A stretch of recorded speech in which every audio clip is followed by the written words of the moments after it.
Being an indigenous woman from the northeast of India, I have the privilege to shed light on the Manipur conflict. Manipur, with a population of 2.8 million, is home to more than 35 communities.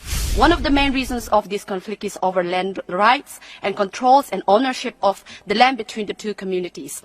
For the narrative peddled by international medias have been that the Manipur conflict is of religious nature holds no ground. The central government of India has tried to stop the conflict by resolving issues on both communities peacefully with continuous dialogue. Being an indigenous woman from the northeast of India, I have the privilege to shed light on the Manipur conflict and the government of India's firm resolve to bring back peace and normalcy in the region.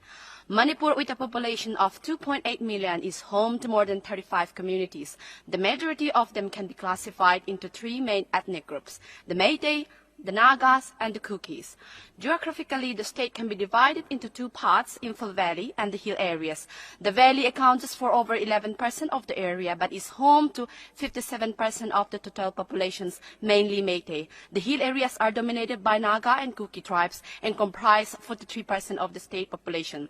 The present conflicts needs to be seen through the prism of complex ethnic relationship. One of the main reasons of this conflict is over land rights and controls and ownership of the land between the two communities. Therefore, the narrative peddled by international medias have been that the Manipur conflict is of religious nature holds no ground. The truth is that the conflict cannot be described as religious conflict between the majority Meitei and minority Christian Kuki, since the Nagas, who are predominantly Christian, are not participants to the conflict, not to mention part of Meitei population also practice Christianity. Thankfully, the central government of India has tried to stop the conflict by resolving issues on both communities peacefully with continuous dialogue. I would beg the Honourable Council and audience to see Manipur conflict for what it is.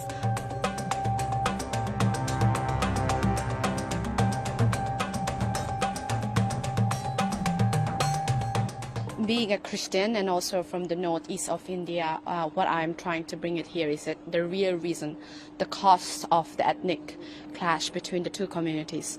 It is very easy to have a propaganda to put like a victim role, and I think the Western media, not only the Western but also the East, are very good at doing that. So what we are here is to say that this has a complex issues. It's not only about religion, yet religion somehow ended up being one of it, but the cause and the reason of this is between the community group, Meitei, which is a majority, occupied into the area that they have is 11% of the Meitei Valley, the Imphal Valley, which they occupied.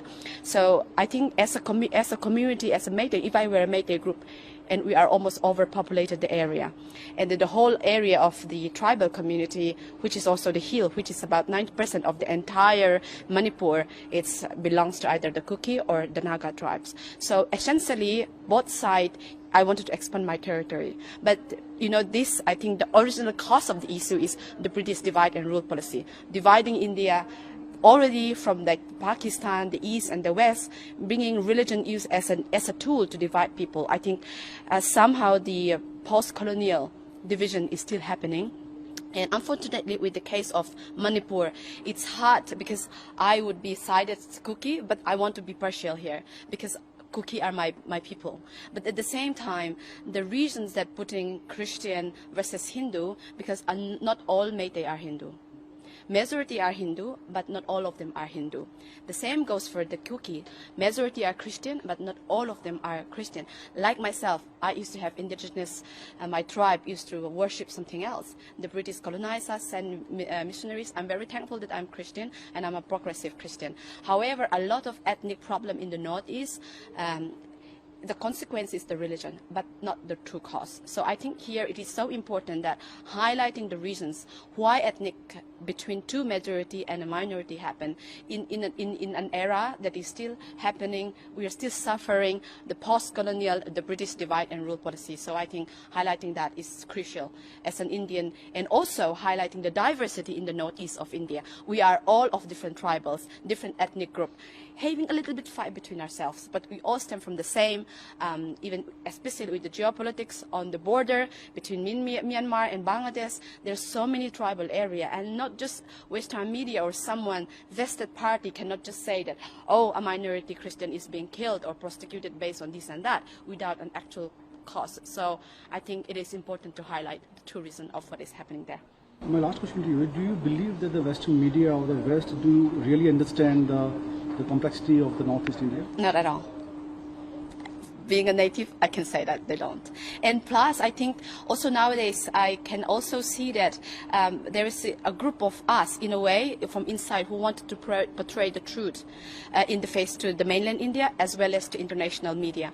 And I think it is very important that if I were a media or a ground personnel to highlight, to have the evidence, they should come and stay not just one day and have a parachute journalism. They should stay longer, observe the people, have both sides, and especially with Manipur condition, because there was internet shutdown, and a lot of journalists, either from the inside, cannot have their statement cross-checked.